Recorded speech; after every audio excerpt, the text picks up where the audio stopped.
नमस्कार दोस्तों, स्वागत है आपका हमारे चैनल थिंक बिग पर। मैं हूं ऋषभ द्विवेदी और हिंदी के उपन्यासों, कहानियों और धार्मिक पुस्तकों के इसी क्रम में आज हम आपके साथ जो बुक लेकर आए हैं वो है स्वामी विवेकानंद की कर्मयोग। तो ज़्यादा समय न लेते हुए चलिए वीडियो को शुरू करते हैं। कर्मयोग का पहला अध्याय, कर्म का चरित्र पर प्रभाव। कर्म शब्द क्र धातु से निकला है। क्र धातु का अर्थ है करना। जो कुछ किया जाता है वही कर्म है। इस शब्द का पारिभाषिक अर्थ कर्मफल भी होता है। दार्शनिक दृष्टि से यदि देखा जाए तो इसका अर्थ कभी कभी वे फल होते हैं जिनका कारण हमारे पूर्व कर्म रहते हैं, परंतु कर्मयोग में कर्म शब्द से हमारा मतलब केवल कार्य ही है। मानव जाति का चरम लक्ष्य ज्ञान लाभ है। प्राच्य दर्शन शास्त्र हमारे सम्मुख एकमात्र ही लक्ष्य रखता है। मनुष्य का अंतिम ध्येय सुख नहीं वरन ज्ञान है, क्योंकि सुख और आनंद का तो एक न एक दिन अंत हो ही जाता है। अतः यह मान लेना कि सुख ही चरम लक्ष्य है मनुष्य की भारी भूल है। संसार में सब दुखों का मूल यही है कि मनुष्य अज्ञानवश यह समझ बैठता है कि सुख ही उसका चरम लक्ष्य है, पर कुछ समय के बाद मनुष्य को यह बोध होता है कि जिसकी ओर वह जा रहा है वह सुख नहीं वरन ज्ञान है, तथा सुख और दुख दोनों ही महान शिक्षक हैं, और जितनी शिक्षा उसे सुख से मिलती है उतनी ही दुख से भी। सुख और दुख ज्यों-ज्यों आत्मा पर से होकर जाते रहते हैं त्यों-त्यों वे उसके ऊपर अनेक प्रकार के चित्र अंकित करते जाते हैं, और इन चित्रों अथवा संस्कारों की समष्टि के फल को ही हम मानव का चरित्र कहते हैं। यदि तुम किसी मनुष्य का चरित्र देखो तो प्रतीत होगा कि मानव में वह उसकी मानसिक प्रवृत्तियों एवं मानसिक झुकाव की समष्टि ही है। तुम यह भी देखोगे कि उसके चरित्र गठन में सुख और दुख दोनों ही समान रूप से उपादान स्वरूप हैं। चरित्र को एक विशिष्ट ढांचे में ढालने में अच्छाई और बुराई दोनों का समान अंश रहता है, और कभी कभी तो दुख सुख से भी बड़ा शिक्षक हो जाता है। यदि हम संसार के महापुरुषों के चरित्र का अध्ययन करें तो मैं कह सकता हूँ कि अधिकांश दशाओं में हम यही देखेंगे कि सुख की अपेक्षा दुख ने तथा संपत्ति की अपेक्षा दारिद्र्य ने ही उन्हें अधिक शिक्षा दी है, एवं प्रशंसा की अपेक्षा निंदा रूपी आघात ने ही उसकी अंतःस्था ज्ञानाग्नि को अधिक प्रस्फुरित किया है। अब यह ज्ञान मनुष्य में अंतर्निहित है। कोई भी ज्ञान बाहर से नहीं आता, सब अंदर ही है। हम जो कहते हैं कि मनुष्य जानता है उसे ठीक ठीक मनोवैज्ञानिक भाषा में व्यक्त करने पर हमें कहना चाहिए कि वह आविष्कार करता है। मनुष्य जो सीखता है वह वास्तव में आविष्कार करना ही तो है। आविष्कार का अर्थ है मनुष्य का अपनी अनंत ज्ञान स्वरूप आत्मा के ऊपर से आवरण को हटा लेना। हम कहते हैं कि न्यूटन ने गुरुत्वाकर्षण का आविष्कार किया, तो क्या वह आविष्कार कहीं एक कोने में बैठा हुआ न्यूटन की प्रतीक्षा कर रहा था? नहीं, वह उसके मन में ही था। जब समय आया तो न्यूटन ने उसे ढूंढ लिया। संसार ने जो कुछ ज्ञान लाभ किया है वह मन से ही तो निकला है। विश्व का असीम पुस्तकालय तुम्हारे मन में ही विद्यमान है। बाह्य जगत तो तुम्हें अपने मन को अध्ययन में लगाने के लिए उद्दीपक तथा सहायक मात्र है, परंतु प्रत्येक समय तुम्हारे अध्ययन का विषय तुम्हारा मन ही है। सेव का गिरना न्यूटन के लिए उद्दीपक कारण स्वरूप हुआ, और उसने अपने मन का अध्ययन किया। उसने अपने मन में पूर्व से स्थित भाव श्रृंखला की कड़ियों को एक बार फिर से व्यवस्थित किया तथा उनमें एक नई कड़ी का आविष्कार किया। उसी को हम गुरुत्वाकर्षण का नियम कहते हैं। यह न तो सेव में था और न पृथ्वी के केंद्र में स्थित किसी अन्य वस्तु में ही। अतएव समस्त ज्ञान, चाहे वह व्यावहारिक हो पारमार्थिक, मनुष्य के मन में ही निहित है। बहुधा यह प्रकाशित न होकर ढका रहता है, और जब आवरण धीरे धीरे हटता जाता है तो हम कहते हैं कि हमें ज्ञान हो रहा है। ज्यों-ज्यों इस आविष्कारण की प्रक्रिया बढ़ती जाती है, त्यों-त्यों हमारे ज्ञान की वृद्धि होती जाती है। जिस मनुष्य पर से यह आवरण उठता जा रहा है वह अन्य व्यक्तियों की अपेक्षा अधिक ज्ञानी है, और जिस मनुष्य पर यह आवरण तह पर तह पड़ा है वह अज्ञानी है। जिस मनुष्य पर से यह आवरण बिल्कुल चला जाता है वह सर्वज्ञ पुरुष कहलाता है। अतीत में कितने ही सर्वज्ञ पुरुष हो चुके हैं, और मेरा विश्वास है कि अब भी बहुत से होंगे तथा आगामी युगों में भी ऐसे असंख्य पुरुष जन्म लेंगे। जिस प्रकार से एक चकमक पत्थर के टुकड़े में अग्नि निहित रहती है, उसी प्रकार मनुष्य के मन में ज्ञान रहता है। उद्दीपक कारण घर्षण स्वरूप ही हो इस ज्ञानाग्नि को प्रकाशित कर देता है। ठीक ऐसा ही हमारे समस्त भावों और कार्यों के संबंध में भी है। यदि हम शांत होकर स्वयं का अध्ययन करें तो प्रतीत होगा कि हमारा हंसना, रोना, सुख, दुख, हर्ष, विषाद, हमारी शुभकामनाएं एवं शाप, स्तुति और निंदा, ये सब हमारे मन के ऊपर बहिर्ज जगत के अनेक घात प्रतिघात के फलस्वरूप उत्पन्न हुए हैं, और हमारा वर्तमान चरित्र इसी का फल है। ये सब घात प्रतिघात मिलकर कर्म कहलाते हैं। आत्मा की आभ्यंतरिक अग्नि तथा उसकी अपनी शक्ति एवं ज्ञान को बाहर प्रकट करने के लिए जो मानसिक अथवा भौतिक घात उस पर पहुँचाए जाते हैं वे ही कर्म हैं। यहाँ कर्म शब्द का उपयोग व्यापक रूप में किया गया है। इस प्रकार हम सब प्रतिक्षण ही कर्म करते रहते हैं। मैं तुमसे बातचीत कर रहा हूँ, यह कर्म है। तुम सुन रहे हो, यह भी कर्म है। हमारा सांस लेना, चलना आदि भी कर्म है। जो कुछ हम करते हैं वह शारीरिक हो अथवा मानसिक, सब ही कर्म हैं, और हमारे ऊपर वह अपना चिन्ह अंकित कर जाता है।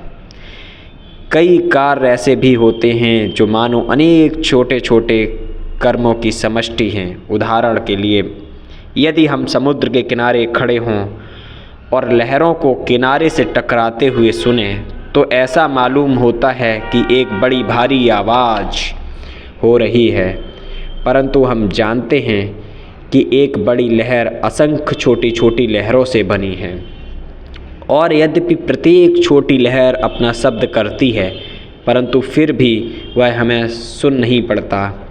पर ज्यों ही ये सब शब्द आपस में मिलकर एक हो जाते हैं त्यों ही बड़ी आवाज़ सुनाई देती है। इसी प्रकार हृदय की प्रत्येक धड़कन से कार्य हो रहा है। कई कार्य ऐसे होते हैं जिनका हम अनुभव करते हैं, वे हमारे इंद्रिय ग्राह्य हो जाते हैं, पर साथ ही वे अनेक छोटे छोटे कार्यों की समष्टि स्वरूप हैं। यदि तुम सचमुच किसी मनुष्य के चरित्र को जांचना चाहते हो तो उसके बड़े कार्यों पर से उसकी जांच मत करो। एक मूर्ख भी किसी विशेष अवसर पर बहादुर बन जाता है। मनुष्य के अत्यंत साधारण कार्यों की जांच करो, और असल में वे ही ऐसी बातें हैं जिनसे तुम्हें एक महान पुरुष के वास्तविक चरित्र का पता लग सकता है। आकस्मिक अवसर तो छोटे से छोटे मनुष्य को भी किसी न किसी प्रकार का बड़प्पन दे देते हैं, परंतु वास्तव में बड़ा तो वही है जिसका चरित्र सदैव और सब अवस्थाओं में एक जैसा और महान रहता है। मनुष्य का जिन सब शक्तियों के साथ संबंध आता है उनमें से कर्मों की वह शक्ति सबसे प्रबल है जो मनुष्य के चरित्र गठन पर प्रभाव डालती है। मनुष्य तो मानो एक प्रकार का केंद्र है और वह संसार की समस्त शक्तियों को अपनी ओर खींच रहा है तथा इस केंद्र में उन सारी शक्तियों को आपस में मिलाकर उन्हें फिर एक बड़ी तरंग के रूप में बाहर भेज रहा है। यह केंद्र ही प्रकृत मानव यानी आत्मा है। यह सर्वशक्तिमान तथा सर्वज्ञ है और समस्त विश्व को अपनी ओर खींच रहा है। भला बुरा, सुख दुख सब उसकी ओर दौड़े जा रहे हैं और जाकर उसके चारों ओर मानो लिपटे जा रहे हैं, और वह इन सब में से चरित्र रूपी महाशक्ति का गठन करके उसे बाहर भेज रहा है। जिस प्रकार किसी चीज़ को अपनी ओर खींच लेने की उसमें शक्ति है, उसी प्रकार उसे बाहर भेजने की भी है। संसार में हम जो सब कार्यकलाप देखते हैं, मानव समाज में जो सब गति हो रही है, हमारे चारों ओर जो कुछ हो रहा है, वह सारा का सारा केवल मन का ही खेल है। मनुष्य की इच्छा शक्ति का प्रकाश मात्र है। अनेक प्रकार के यंत्र, नगर, जहाज, युद्धपोत आदि सभी मनुष्य की इच्छा शक्ति के विकास मात्र हैं। मनुष्य की यह इच्छा शक्ति चरित्र से उत्पन्न होती है और वह चरित्र कर्मों से गठित होता है। अतएव कर्म जैसा होगा, इच्छा शक्ति का विकास भी बिल्कुल वैसा ही होगा। संसार में प्रबल इच्छा शक्ति संपन्न जितने भी महापुरुष हुए हैं, वे सभी धुरंधर कर्मी थे। उनकी इच्छा शक्ति ऐसी जबरदस्त थी कि वे संसार को भी उलट पुलट कर सकते थे और यह शक्ति उन्हें युग युगांतर तक निरंतर कर्म करते रहने से प्राप्त हुई थी। बुद्ध एवं ईसा मसीह में जैसी प्रबल इच्छा शक्ति थी, वह एक जन्म में प्राप्त नहीं की जा सकती और उसे हम आनुवांशिक शक्ति संचार भी नहीं कह सकते, क्योंकि हमें ज्ञात है कि उनके पिता कौन थे। हम नहीं कह सकते कि उनके पिता के मुंह से मनुष्य जाति की भलाई के लिए शायद कभी एक शब्द भी निकला हो। जोसेफ ईसा मसीह के पिता के समान तो असंख्य बड़ाई हो गए और आज भी हैं। बुद्ध के सदृश लाखों छोटे छोटे राजा हो चुके हैं। अतः यदि यह बात केवल आनुवांशिक शक्ति संचार के कारण हुई हो, तो इसका स्पष्टीकरण कैसे कर सकते हो कि इस छोटे से राजा को, जिसकी आज्ञा का पालन शायद उसके स्वयं के नौकर भी नहीं करते थे, ऐसा एक सुंदर पुत्र रत्न लाभ हुआ जिसकी उपासना लगभग आधा संसार करता है। इसी प्रकार जोसेफ नामक बढ़ई तथा संसार में लाखों लोगों द्वारा ईश्वर के समान पूजे जाने वाले उसके पुत्र ईसा मसीह के बीच जो अंतर है, उसका स्पष्टीकरण कहाँ है? आनुवांशिक शक्ति संचार के सिद्धांत द्वारा तो इसका स्पष्टीकरण नहीं हो सकता। बुद्ध और ईसा इस विश्व में जिस महाशक्ति का संचार कर गए, वह आई कहाँ से? उस महान शक्ति का उद्भव कहाँ से हुआ? अवश्य युग युगांतरों से वह स्थान में ही रही होगी और क्रमशः प्रबल होते होते अंत में बुद्ध तथा ईसा मसीह के रूप में समाज में प्रकट हो गई और आज तक चली आ रही है। यह सब कर्म द्वारा ही नियमित होता है। यह सनातन नियम है कि जब तक कोई मनुष्य किसी वस्तु का उपार्जन न करे, तब तक उसे प्राप्त नहीं हो सकती। संभव है कभी कभी हम इस बात को न माने, परंतु आगे चलकर हमें इसका दृढ़ विश्वास हो जाता है। एक मनुष्य चाहे समस्त जीवन भर धनी होने के लिए एड़ी चोटी का पसीना एक करता रहे, हजारों मनुष्यों को धोखा दे, परंतु अंत में वह देखता है कि संपत्तिशाली होने का अधिकारी नहीं था, तब जीवन उसके लिए दुखमय और दूभर हो उठता है। हम अपने भौतिक सुखों के लिए भिन्न भिन्न चीज़ों को भले ही इकट्ठा करते जाएं, परंतु वास्तव में जिसका उपार्जन हम अपने कर्मों द्वारा करते हैं, वही हमारा होता है।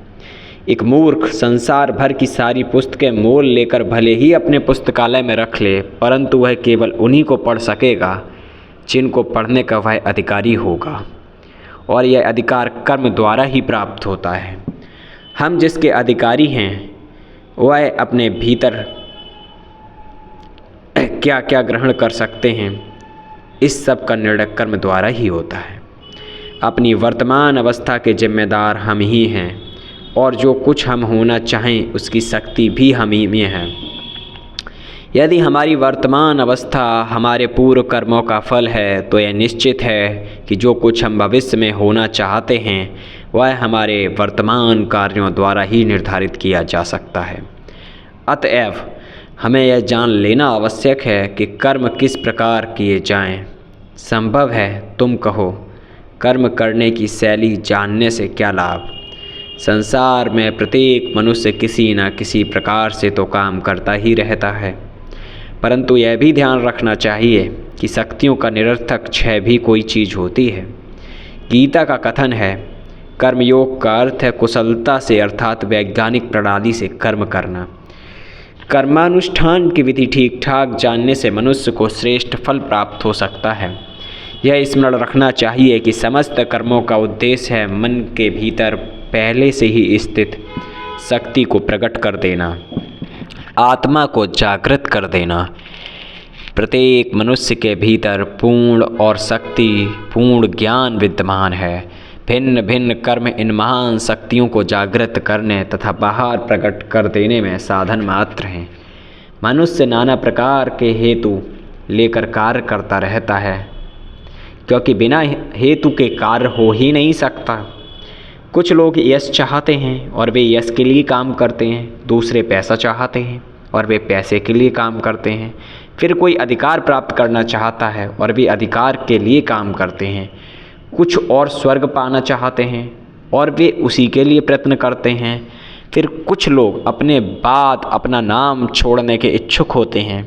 चीन देश में प्रथा है कि मनुष्य की मृत्यु के बाद ही उसे उपाधि दी जाती है। किसी ने यदि बहुत अच्छा कार्य किया है तो उसके मृत पिता अथवा पितामह को कोई सम्माननीय उपाधि दे दी जाती है। कुछ लोग उसी के लिए यत्न करते हैं। विचार करके देखने पर यह प्रथा हमारे यहाँ की अपेक्षा अच्छी ही कही जा सकती है। इस्लाम धर्म के कुछ संप्रदायों के अनुयायी इस बात के लिए आजन्म काम करते हैं कि मृत्यु के बाद उनकी एक बड़ी कब्र बने। मैं कुछ ऐसे संप्रदायों को जानता हूँ जिनमें बच्चे के पैदा होते ही उसके लिए एक कब्र बना दी जाती है, और यही उन लोगों के अनुसार मनुष्य का सबसे ज़रूरी काम होता है। जिसकी कब्र जितनी बड़ी और सुंदर होती है वह उतना ही अधिक सुखी समझा जाता है। कुछ लोग प्रायश्चित के रूप में कर्म किया करते हैं, अर्थात अपने जीवन भर के अनेक प्रकार के दुष्ट कर्म कर चुकने के बाद एक मंदिर बनवा देते हैं, पुरोहितों को कुछ धन दे देते हैं जिससे कि वे उनके लिए मानो स्वर्ग का टिकट खरीद देंगे। वे सोचते हैं कि बस इससे रास्ता साफ हो गया, हम सब निर्विघ्न चले जाएंगे। इस प्रकार मनुष्य को कार्य में लगाने वाले बहुत से उद्देश्य रहते हैं। ये उनमें से कुछ हुए। अब कार्य के लिए ही कार्य, इस संबंध में हम कुछ आलोचना करें। प्रत्येक देश में कुछ ऐसे नर रत्न होते हैं जो केवल कर्म के लिए ही कर्म करते हैं। वे नाम, यश अथवा स्वर्ग की भी परवाह नहीं करते। वे केवल इसलिए कर्म करते हैं कि उससे दूसरों की भलाई होती है। कुछ लोग ऐसे भी होते हैं जो और भी उच्चतर उद्देश्य लेकर गरीबों के प्रति भलाई अथवा मनुष्य जाति की सहायता करने के लिए अग्रसर होते हैं, क्योंकि भलाई में उनका विश्वास है और उसके प्रति प्रेम है। देखा जाता है कि नाम तथा यश के लिए किया गया कार्य बहुधा शीघ्र फलित नहीं होता। ये चीज़ें तो हमें समय समय पर प्राप्त होती हैं। जब हम वृद्ध हो जाते हैं और ज़िंदगी की आखिरी घड़ियां गिनते रहते हैं, यदि कोई मनुष्य निस्वार्थता से कार्य करे तो क्या उसे कोई फल प्राप्ति नहीं होती?